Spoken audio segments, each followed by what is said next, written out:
Մենք Ալեն Սիմանյանի ասելուց հասկացանք, որ քաղաքացիական պայմանագիրը դատապարտում է նման գործելավոճը եւ գտնում է, որ Տիգրան Տեր-Մարգարյանը պիտի իր հաջողական տա։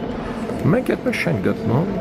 մենք հայտարարություն արել ենք, որ Տիգրան Տեր-Մարգարյանի արածը պիտի համապատասխան մարմիններ դատական եւ այլ process-ներով նախապատվեն, որ Տիգրան Տեր-Մարգարյանի արածներ դրդապատճառը ինչը տեղի ունեցավ։ Երկրորդ մենք որոշակի գնահատական տվել ենք, բայց նորից եմ ասում, մեր մոտ այդ առումով դեռ քննարկումներ գնում են, դեռ զարգացումներ գնում են, եթե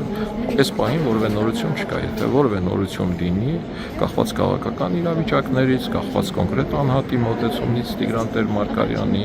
կախված մենք թիմում ունենք այլ տաղապետեր, քաղաքապետի տեխնացու եւ այլն, թիմ է, որ ամեն երեքշաբթի եւ ուրբաթ քաղաքորդի նիստ է անում, եւ այդ քաղաքորդի նիստում անհնարին է, որ այդ հարցը չքննարկվի, դեռ չի քննարկվել, եթե քննարկվի նոր բան կլինի, կասենք